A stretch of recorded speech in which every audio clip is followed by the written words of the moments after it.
गुरुर्ब्रह्मा गुरुर्विष्णु गुरुर्देवो महेश्वर गुरुर्साक्षात् परं ब्रह्म तस्मै श्री गुरवे नमः। सतगुरु जी महाराज के चरण कमल उरधार, श्रद्धा सहित मम वंदना बारे बारे नमस्कार। सतगुरु जी महाराज के पावन चरण ललाम, तिन चरणन में भाव से बारे बार प्रणाम। दुख हरता सुख रास है सकल सुमंगल रूप, ऐसी सतगुरु देव के पूजों चरण अनूप। जीव काज के हेतु ही लिया प्रभु अवतार, परमहंस के रूप में जीव किए भव पार। हमने आपको पिछली वीडियो में दिखाया था कि पांडु पुत्रों के पांचों पुत्रों को अश्वत्थामा ने किस प्रकार से मारा। उससे आगे हम आज आपको सुनाते हैं। इससे पहले आप मेरे चैनल भक्ति उमंग को लाइक एंड सब्सक्राइब करें। जय श्री राधे, जय श्री कृष्ण। अर्जुन, शास्त्र कहते हैं कि ब्राह्मण चाहे जैसा भी क्यों न हो, उसे कभी मारना नहीं चाहिए। बालकों का हत्यारा कोई भी हो, उसे छोड़ना नहीं चाहिए। यह ब्राह्मण है, इसे मारने का तुम्हें कोई अधिकार नहीं। यह बाल हत्यारा है, इसे छोड़ना भी पाप होगा। इसलिए मारो भी मत, छोड़ो भी मत। मारो भी, छोड़ो भी। सन्नाटा छा गया पूरी सभा में। भीमसेन ने कहा, बहुत अच्छा, बहुत अच्छा अर्जुन। आप जैसे न्यायाधीश दो चार और हो जाएं तो सब धनी हो जाएंगे, धन्य हो जाएंगे। कि पूजिए विप्र सकल गुणहीना, शूद्र न गुण गण वेद प्रवीणा।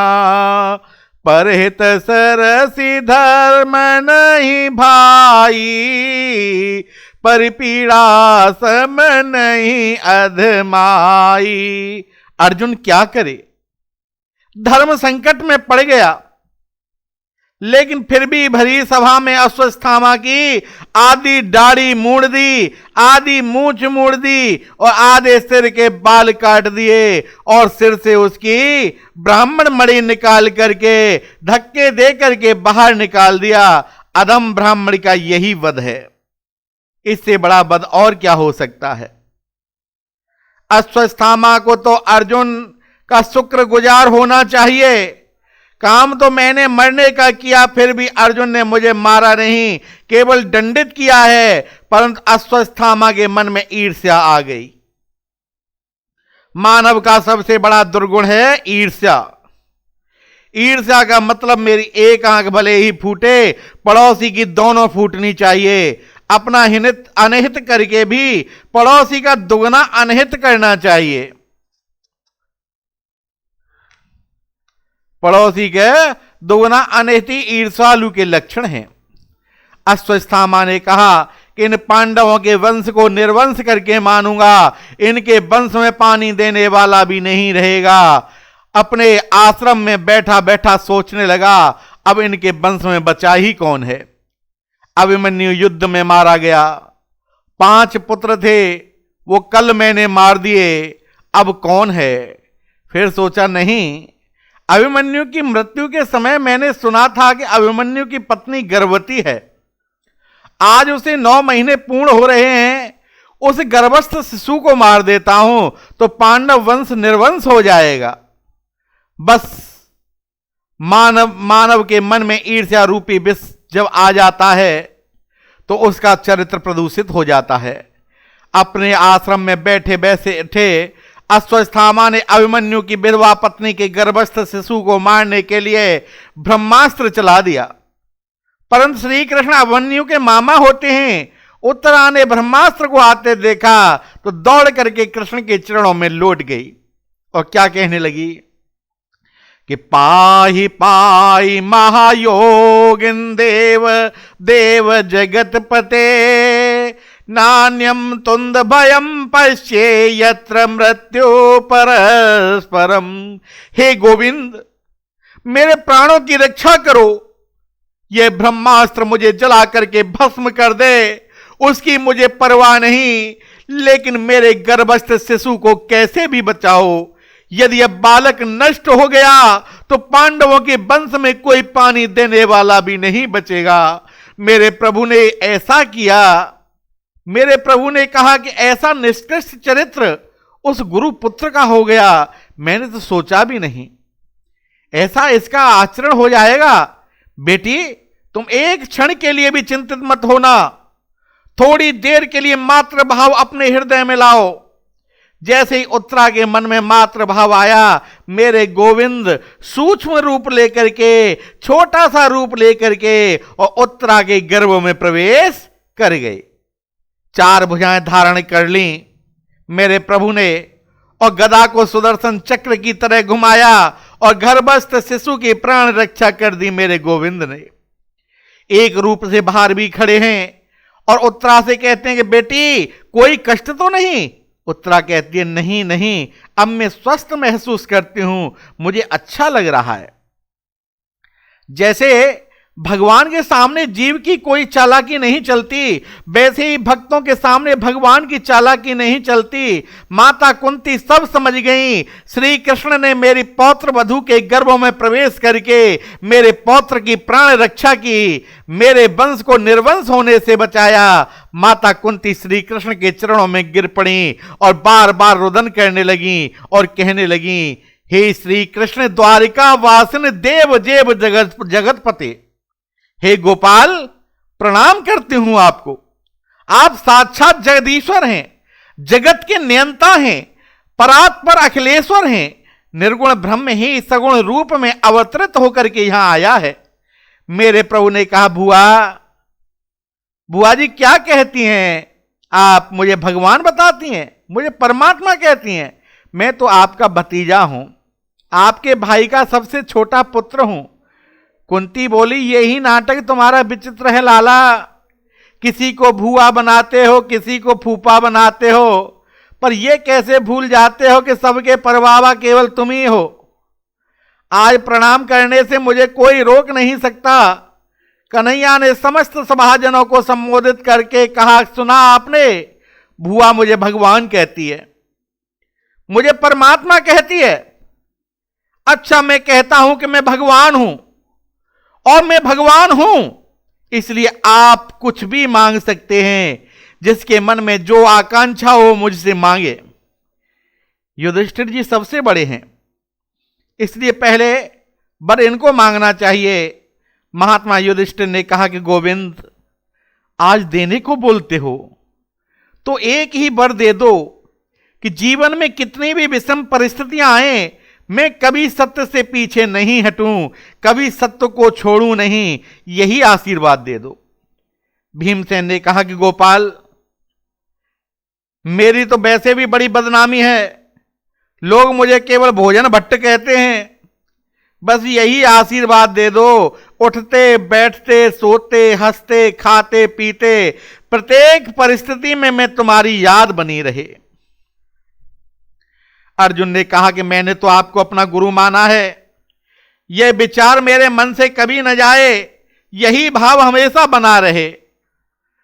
सुभद्रा कहती है, मेरे को तो एक ही वर दे दो कन्हैया, आपके चरण एक प्रकार का पिंजरा है और मेरा मन जो है वो राजहंस है। मेरा मन रूपी हंस आपके चरण रूपी पिंजरे में आज ही जाकर के फंस जावे, क्योंकि प्राणों के निकलने के वक्त अवरुद्ध हो जाता है कंठ, फिर आपकी याद कहां आती है। द्रौपदी ने कहा, गोपाल मैंने तो आपको हमेशा सखा माना है, आपने मुझे सखी कहा है, बस ये सखी और ये सखा का भाव कभी दिल से न निकले नहीं। मेरे जीवन में सभी ने कुछ न कुछ मांगा, लेकिन पांडवों की माता कुंती शांत खड़ी हैं, परम गंभीर हैं। गोविंद ने मुस्कुरा करके कहा, बुआ जी आपने कुछ नहीं मांगा, आप भी तो कहो क्या चाहिए। कुंती बोली, मैं क्या मांगूं गोपाल, मांगते तो वो हैं जिनके पास कुछ होता नहीं, जिसको सर्वस्व पहले से ही मिला हुआ हो, वो क्या मांगे। कन्हैया बोले, कुछ तो मांगो बुआ, मेरे को देने का मन है। कुंती ने तुरंत अपनी साड़ी का पल्लू को आगे कर दिया और कहा कि देना चाहते हो तो गोपाल एक ही वर दे दो। वो क्या कि विपद संतो न स्वतंत्र तंत्र दगद गुरो भवतो दर्शनम यतस्यादान पुनर्भवर दर्शनम। मेरे जीवन में विपत्ति पर विपत्ति आती रहे, एक विपत्ति दूर न हो दूसरी विपत्ति आ जाए, दुख पर दुख मेरे जीवन में आता रहे। भगवान बोले, क्या मांग रही हो बुआ, दुख भी कोई मांगने की चीज है। कुंती ने कहा कि गोपाल, जिस दुख में तुम्हारी याद आती है ना, वो दुख ही सबसे बड़ा सुख होता है। मेरे गोविंद आवेश में आ गए, बोले भुआ अब ये दुख मैं तुम्हें नहीं दे सकता, जीवन में दुख के सिवाय तुमने और पाया ही क्या है। आप कुंती के चरित्र पर एक नजर डालकर देखें कि कुंती का जन्म हुआ मथुरा में सूरसेन के घर। जन्म लेने के बाद ही इनको कुंती भोज राजा ले गए। इनका वास्तविक नाम है प्रथा। कुंती भोज राजा ने अपना नाम दिया और कुंती नाम रख दिया। इनका जन्म कहीं हुआ, पालन दूसरे घर में हुआ, और जिस बालक का जन्म कहीं और पालन दूसरी जगह हो, उसका बचपन सुख से व्यतीत नहीं होता। बचपन कुंती ने बड़े कष्ट में व्यतीत हुआ। किशोरावस्था को कुंती ने पार किया, विवाह हो गया। विवाह भी हुआ तो एक ऐसे पुरुष से जो जन्म से ही पीलिया के रोग से ग्रस्त है। माद्री और कुंती दोनों उसकी पत्नी हैं। कुंती ने सोचा कोई बात नहीं, मेरे लिए तो पति परमेश्वर है। पत्नी मिला तो ऐसा जो पीलिया का रोगी है, और उस पति का भी कोई सुख नहीं, क्योंकि पति को ऐसा श्राप मिला हुआ है कि जब भी वह अपनी पत्नी के पास में जाएगा तो उसकी मृत्यु हो जाएगी। ये तो महात्मा दुर्वासा के कुछ मंत्र ऐसे दिए हुए थे जिनसे कुंती जिस देवता का आह्वान करके बुलाती तो वो तुरंत प्रकट हो जाते, और उन्हीं मंत्रों के आश्रय से धर्मराज को आमंत्रित किया। धर्मराज की कृपा से युधिष्ठिर जी का प्रादुर्भाव हुआ। इंद्र की कृपा से अर्जुन, पवन देव की कृपा से भीमसेन, और माद्री जो उसकी सौत है उसके लिए भी अश्विनी कुमारों को आमंत्रित किया। 2 बेटे हो गए, नकुल और सहदेव। कुंती की वावस्था भी सुख से व्यतीत नहीं हुई। पति की भी असमय मृत्यु हो गई, क्योंकि पांडु राजा एक बार मन को काबू में नहीं रख सके और माद्री के पास गए और उनकी मृत्यु हो गई। अब माद्री ने कहा कि बहन, मेरी वजह से मेरे पति मरे हैं, इनके साथ में सती होंगी। विचार कीजिए, एक ऐसी विधवा नारी ऐसी विषम परिस्थिति में 5 पुत्रों को कैसे पाल सकती है, जिसके 5 पुत्रों को मारने के लिए गांधारी के 100 पुत्र 24 घंटे प्रयत्न करते हैं, योजना बनाते हैं कि कैसे मारें।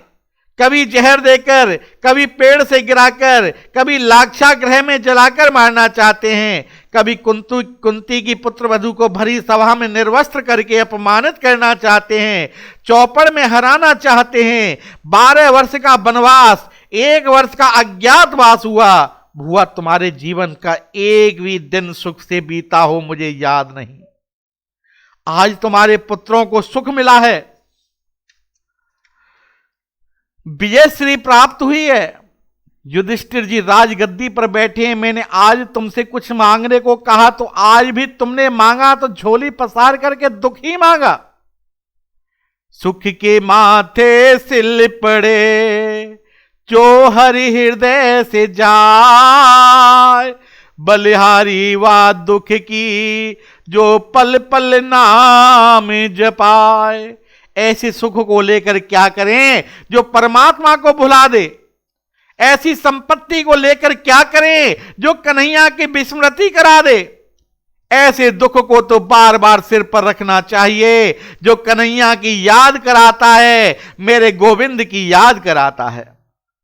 विपत्ति को विपत्ति नहीं कहते, संपत्ति को संपत्ति भी नहीं कहते, गोविंद को भूल जाना ही सबसे बड़ी विपत्ति और कन्हैया की याद बनी रहना ही सबसे बड़ी संपत्ति है।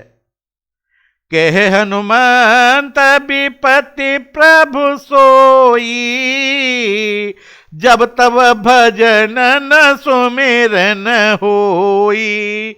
भागवत में लिखा है कि भगवान के चिंतन के बिना एक भी मिनट निकल जाए उसके लिए पश्चाताप करो, मेरा ये समय व्यर्थ में क्यों निकला। माता कुंती ने इसीलिए दुख मांगा, यदि दुख नहीं आता तो आज मेरी आंखों के सामने गोपाल कैसे होता। पग पग पर मेरे पुत्रों पर और मेरे जीवन में दुख आया, जब भी दुख आया तुम्हें पुकारा और तुमने आकर के हमें दर्शन दिया, हमारी रक्षा करी। भगवान बोले भुआ मैं दुख अब तुम्हें नहीं दे सकता, बहुत दुख भोगा है तुमने। कुंती बोली कष्ट नहीं दे सकते हो तो एक काम कर सकते हो क्या। बोली स्नेह की डोरी को तोड़ दो। ये संसार रूपी स्नेह की डोरी जो है ना, मेरा अपना, इस डोरी को तोड़ दो। मेरी पत्नी, मेरा बेटा, मेरा मकान। देखिए हम लोग कभी कभी अपनी पत्नी और बेटा के लिए भजन माला फेरने के लिए बैठते हैं क्या। पत्नी, मेरी पत्नी, मेरी पत्नी, मेरा बेटा, मेरी दुकान, ऐसी माला पर जप करते हुए किसी को देखा है क्या। पत्नी के लिए माला नहीं फेरते, फिर भी माला फेरते समय और 24 घंटे उसकी याद बनी रहती है। भगवान के लिए माला फेरने बैठते हैं फिर भी नींद आती है, तात्पर्य क्या है। पत्नी को हम अपनी मानते हैं, संसार को हम अपना मानते हैं, भगवान को अपना नहीं मानते, इसीलिए माला में नींद आती है। एक सेठ जी बोले महाराज क्या बताएं, जब भी भजन करने माला फेरने बैठता हूं नींद आ जाती है। मैंने कहा सच सच बताना, नोटों की गड्डी गिनते समय नींद आती है क्या।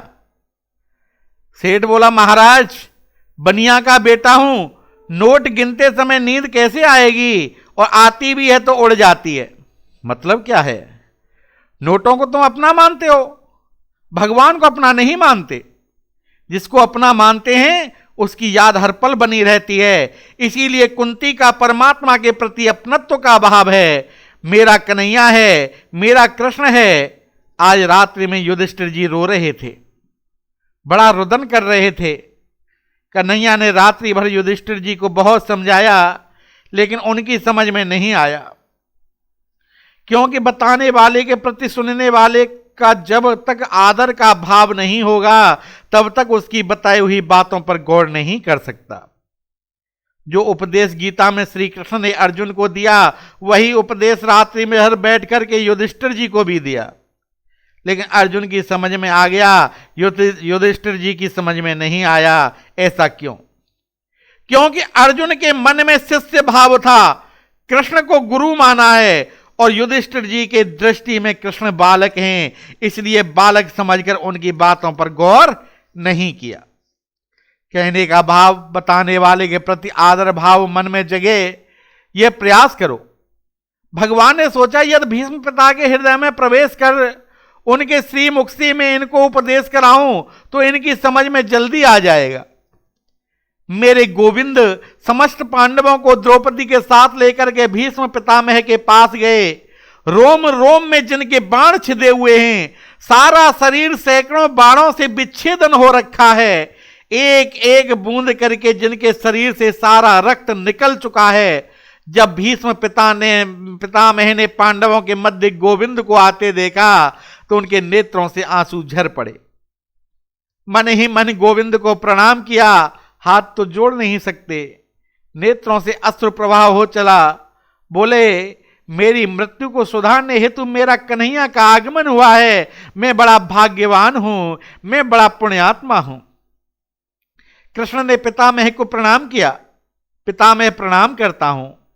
आपके पौत्र पांडव हैं, वो सभी राजा बन गए हैं, भारत के सम्राट हो गए हैं, आपके पास आए हैं और प्रणाम करते हैं। द्रौपदी भी आई है, इन्हें उपदेश करिए। आपके जीवन का जो लंबा अनुभव है उसके माध्यम से इनका मार्ग प्रशस्त कीजिए। भीष्म पितामह ने कहा कि सब कुछ जानते हुए भी दूसरों को आदर देना तो कोई तुमसे सीखे लाला। मैं क्या उपदेश करूं? तुम आदेश करते हो तो अवश्य कहूंगा।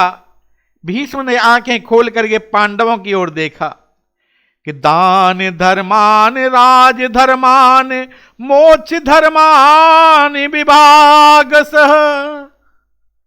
भीष्म ने पांडवों को सबसे पहले बताया, बेटा तुम लोग भारत के राजा बने, ये प्रसन्नता की बात है, लेकिन तुम गृहस्थी को आलसी नहीं होना चाहिए। ज्यादा से ज्यादा श्रम करके धन कमाएं, खूब धन कमाना चाहिए, लेकिन जितना धन कमाओ उसका 10वां भाग दान भी कर दो।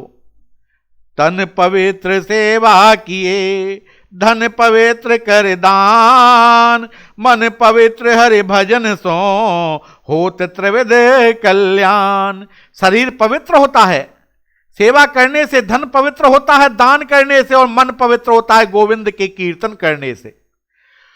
हमने कितने परिवारों में देखा है कि हम लोग कथा करने जाते हैं तो एक जगह सेठ जी ने कहा कि महाराज मेरा बेटा आपको प्रणाम कर रहा है, ये 35 वर्ष का है, लेकिन डॉक्टर बोलता है कि इसकी बुद्धि 20 वर्ष पीछे चल रही है। बेटा 35 वर्ष का है, बुद्धि 15 वर्ष के बालक जैसी है।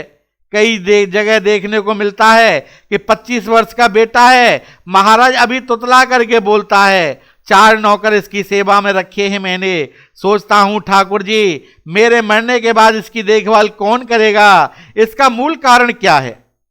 हमने धन को केवल कमाया और जमा किया, उसको सुंदर कार्यों में सत्कार्यों में व्यय नहीं किया, खर्च नहीं किया।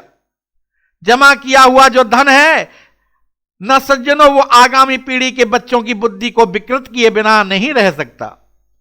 ध्यान दें, एक बहुत बड़ा कुआं है, उसमें अथाह जल है, लेकिन कुएं से जल खींचना बंद कर दो तो कुएं से जल बिल्कुल मत निकालो। 10 वर्ष तक कुएं के पास भी मत जाओ, पानी ऐसे ही रहने दो, और 10 वर्ष के बाद जब कुएं के पास जाएंगे ना सज्जनों, वो पानी पीने योग्य नहीं रहेगा, उसमें दुर्गंध आएगी।